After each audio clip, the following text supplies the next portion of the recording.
Nedda ekintu kya asset and properties declaration oba okwanjula ebyobugagga byonna omuntu byayina tekijja kutandika butandisi mu mwezi guno ogwokusatu gwe naawulidde nange nga kalisaliso atulangirira. Kibaddewo emyaka mingi okuva emabega, bakikola buli myaka ebiri ate abantu babadde balangira. Of course waliwo ababikweka abo ne batufiiriza kubanga tebiyingira tebibalwa bulungi mu economy. Naye ekyobutabyanjula tekitegeeza nti baba babigjeeko. So era wabeerawo emitendero ebintu ebyo bwe birina okulaba ebyobugagga ebyo bwe biba nga biyingiza mu Uganda. Nange saagalira ddala ababikweka kubanga okukweka indeed mubeeramu okufiirwa ab'omusolo bwe balina okubijjako omusolo. Uganda Revenue Authority eyinza okulemwa okunoonyereza ebintu okutakisinga oba okuggyako omusolo ku bintu ebitali kiriya oba ebitali mu record. Naye bwe biba mu Uganda tekibeemesa okuba nga bikola ensimbi. So nze ndowooza nti buli omu yandibadde agwa mu kategole eyo ey'okulaba nti yandyanjudde ebyobugagga bwe n'ebyenfuna bye. Twandikikoze ku lw'obulungi bw'eggwanga n'enkulaakulana y'ensi yaffe oba ebyenfuna by'eggwanga. Bwe babikweka kiba kibi, naye ebyenfuna by'eggwanga tebijja kulemesibwa olw'okuba babikwese tebabiwandiikisiza. Era we biri bijja kuba ng'essente ezibivaamu era ziri mu Uganda bwe biba nga tebabikweka bweru. Naye kibi nnyo nti omuntu eyandibadde ayanjula olw'obulungi bw'ensi ye, olw'obulungi bw'okukulaakulanya abo bonna baakolesa oba n'abamukolera n'abakola nabo, nti ate abikweka. Ebintu twanjule, buli yenna agwa mu kito ekyo abyanjule bikulaakulanye ensi yaffe nga biri ku rekodi n'alijja abisange kubanga tebajja kubikuggyako. Buli yenna ayina obuvunaanyizibwa bw'oku declaration of property or assets and properties of whatever nature that they ask. Buli yenna agwa mu kito ekyo. Nze nsaba ebintu babyanjule oba tubyanjule bye tuyina tukulaakulanye ensi yaffe nga buli kimu kiri mu butereevu. Kiyamba n'ab'amaka gaffe bwe bamanya okumanya nti ekintu kino kya Nakalema akigula bw'ati, kiri wano, kikola ssente bwe ziti.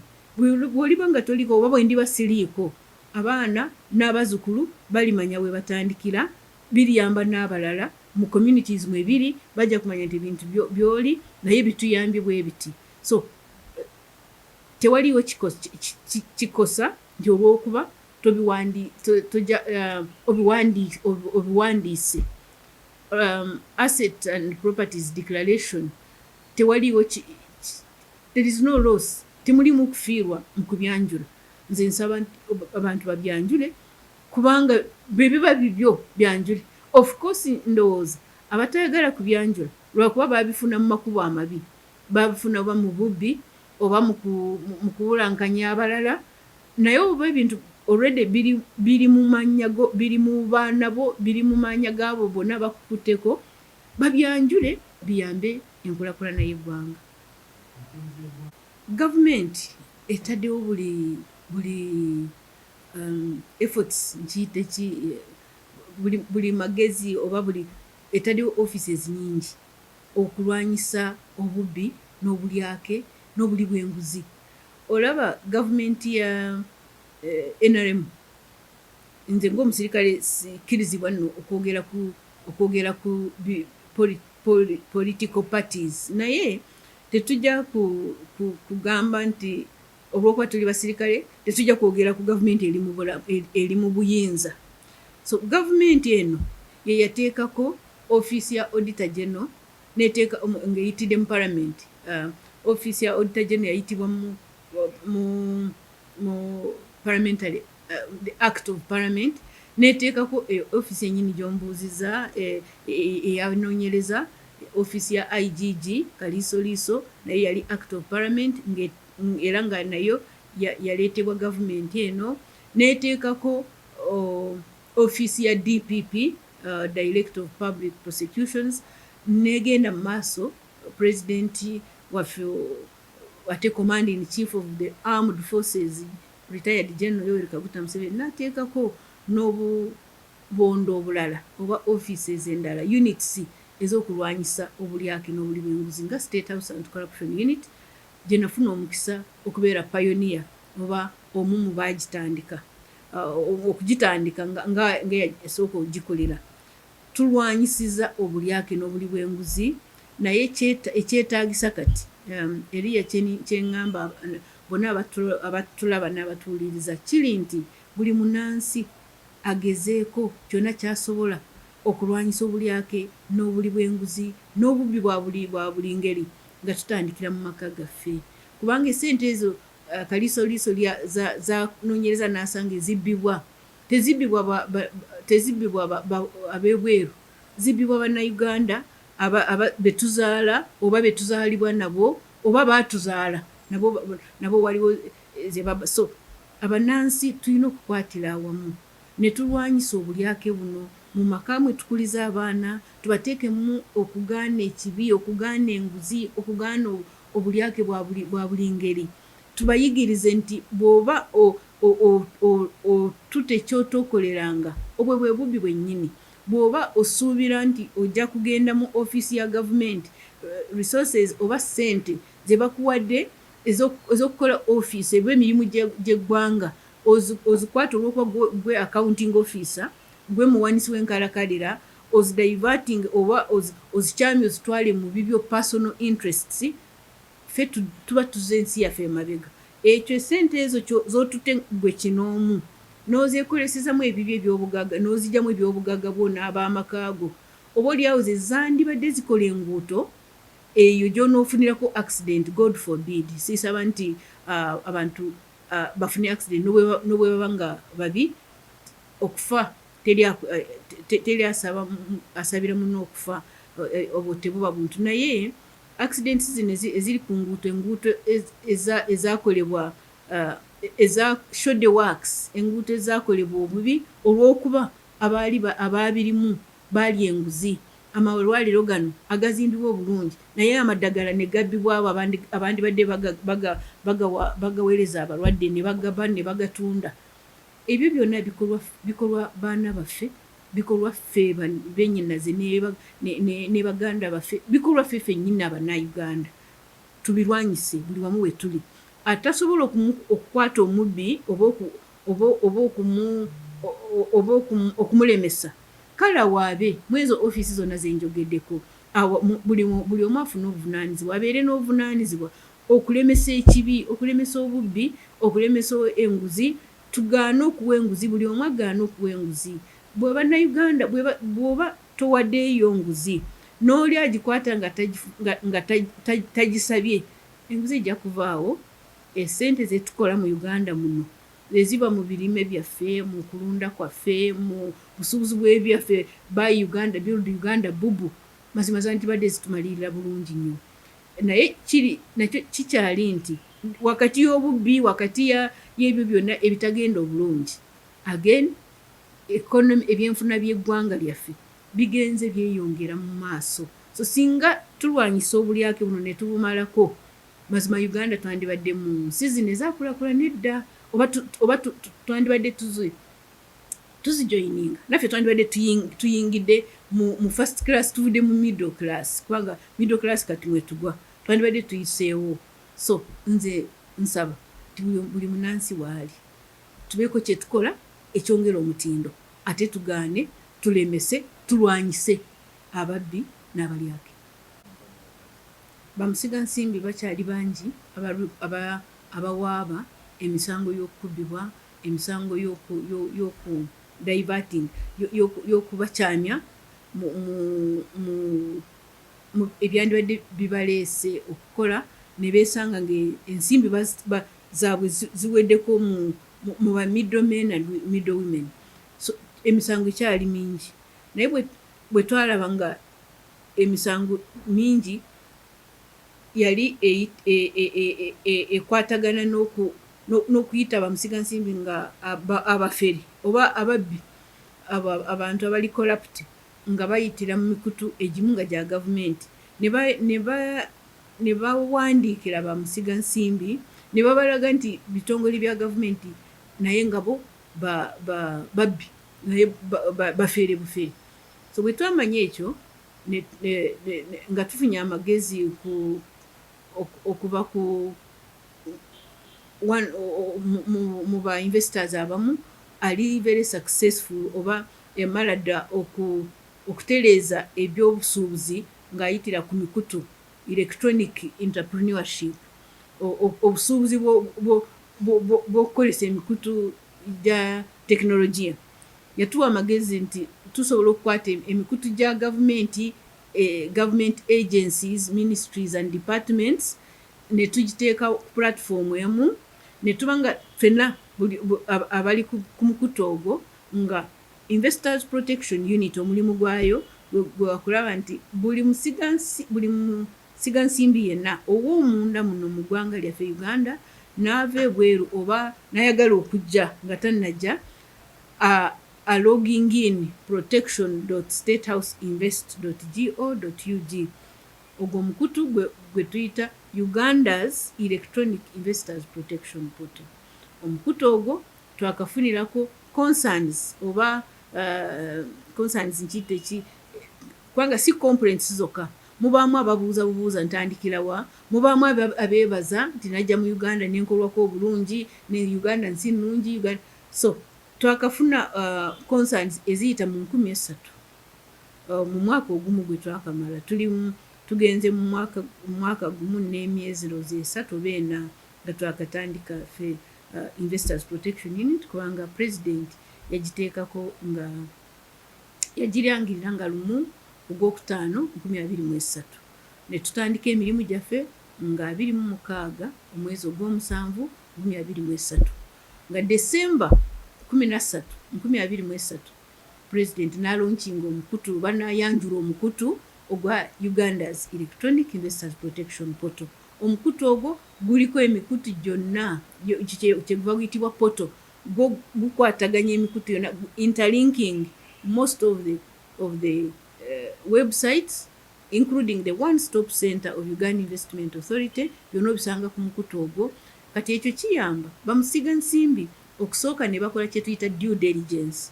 Omuntu nga tannajja mu kifo ky'okugwa mu mikono gy'abafere asinziira gy'ali yonna, ow'ebweru ow'omunda muno naye ng'akyali mu byalo bye eyo erira ekisoro eggulu Arua munda mu Kampala muno, abuuza ayingira mu mukutu ogwo ng'ataddemu mu Google oba researching engine gy'ayagala okukozesa ng'awandiika ekigambo protection.statehouseinvest.go.ug. omukutu gujja n'ekifaananyi kya President kwekiri.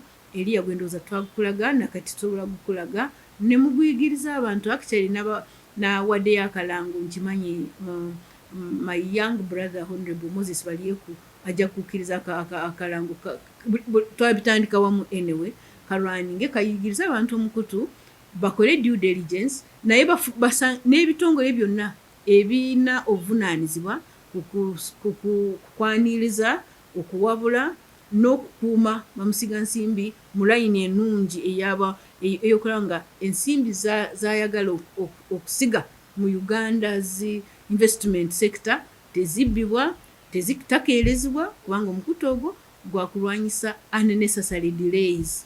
So agencies zonna ziri wamu. Ekirala gwakujjako abafere bano ba middlemen and middle women abayimirira wakati ne bagamba bw'otondaba tojja kulaba omukulu w'ekitongole tugambe ekya Uganda Revenue Authority, abalala ne beefuula bo bennyini omuntu najja nayimpersoninga nga Commissioner General wa URA nga mufere bufere. So omukutu ogwo guyambye nnyo. Tulabye bamusigansimbi nga beeyongera okutuusa ebitundu 8 ku buli 100 nga bazze mu mwaka guno gumu bayitira ku mukutu ogwo ate ne tubawabula obulungi kubanga omukutu ebitongole byonna ne ministries eziri ki oba enkulu mu kukwataganya bamusigansimbi ziri ku mukutu ogwo ogwa Uganda's Electronic Investors Protection Portal EIPP. So njagala kuwumuliza bannansi nti ebyenfuna by'eggwanga biri bulungi, ate bamusiga nsimbi bali mu kweyongera, kubanga kati abangi abamanyi omukutu ogwo. Kyensaba nti abatulaba n'abatuuliriza bonna, buli omu akwatibwako oba ayagala ayongere okuwabula, yenna ayagala okubuuza, yenna ayagala okwanguyizibwako mu kusiga ensimbi mu Uganda, akolese omukutu ogwa State House Investors Protection Portal. Mu kulaba okwange, buli musiga nsimbi yandibadde yeesiima nti ensimbi ze azisize mu Uganda, kubanga Uganda, abantu abannayuganda ekisooka kyayitira mu research ebitongole ne university ez'amaanyi mu nsi yonna, nti abannayuganda bantu balungi, baaniriza, baagala, naye obulyake buno ffe abannayuganda ffe tulina okubulwanyisa. So nze nandisabye nti buli musiga nsimbi, ensimbi azisige mu ggwanga lyaffe eririna emmere ennungi, eririna fertile lands ezisinga, ettaka lyaffe teriryenkana nalyo mu nsi yonna,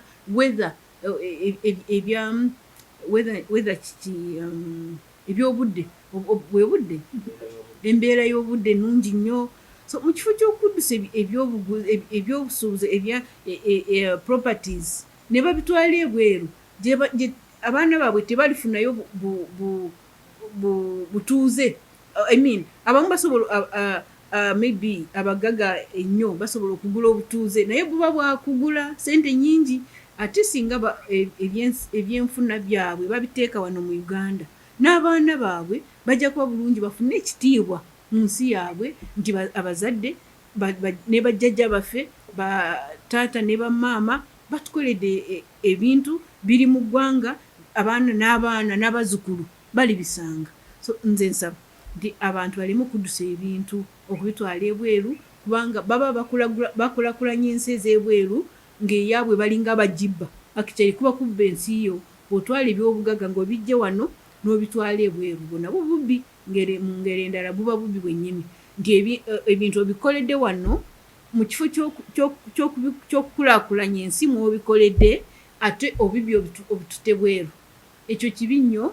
Tugezeeko, yenna ayina kyayongera omutindo kyakoze mu bulamu bwe, kiyambe ensi ye, kiyambe abaana n'abazzukulu ne generations endala zifune ku magoba gaabo Katonda beyawa omukisa okukola ebintu eby'amagezi ebyongera omutindo. So kibi nnyo okutwala ebyobugagga n'obitwala ebweru. Kyo tukiwulira ogamba nti tugezezaako okutereeza, tulwanye, abantu batute mu kooti, mulimu nekate sijja kubayita batemu, oba tujjamu obutakkiriziganya, kubanga yenna gw'okwatako ng'ali mu kibi tajja kukkiriza nti ye mubi, aba ayagala naye alabike ng'omulungi. So omwo tujjamu conflicts n'abo be twalwana nabo nga tulwanyisa enguzi n'obulyake. Amannya gaffe abamu bakulaba nga gw'ekizibu, singa toliiwo abantu bandibadde beeyagala nga bwe beeyagala, naye kuyitibwa Katonda bw'aba yakukuwa nga nze emirimu gyonna gye nkola mu kulwanyisa obulyake n'obubi n'okulwanyisa abatemu ng'ow'amagye w'eggwanga, mba nkimanyi nti waliwo kye tuyita occupational hazards. Mu buli mulimu gwonna mubamu ebirumira tebisobola kubula, naye tekijja kutulemesa. Tujja kugenda mu maaso tusabe nti buli munnansi yenna ayagaliza ensi ye okukulaakulana, tukwatire wamu mu kifo ky'okulwanagana, tukwatire wamu okutereeza, tukwatire wamu okulwanyisa ababi, tubajje mu sisitimu. Katonda bw'abalokola bakomawo, ate alokoka yeenenya, oboolyawo n'akomyawo ne bye yabba, naye ne courts nazo zigende mu maaso nga bwe zikole ogwazo gw'okulaba nti abantu abasimbibwa mu macourts, singa kisoboka, ekiragiro kiri ekya freezing ill-gotten wealth, abantu abasangibwa nga ebintu bye balina babibba, bwe bagenda mu macourts babajjeko bye babba babikomyewo mu nsawo y'eggwanga weekiri ekiragiro ekyo ekya recovering and freezing and recovery of ill-gotten wealth naye of course kiyina okuyitira mu mitendera gya kooti z'amateeka so nsaba nti ekiragiro ekyo bakulu baffe ab'ebiragiro ababisoma bakigenderere kikolere ddala ababbi bamanye nti bw'okwatibwa era n'obwoba nga tonakwatibwa bw'onoonyerezebwako n'osangibwa nga bintu wabibba babikuggyeko bidde mu nsawo y'eggwanga nga kooti zezikoze ogwazo.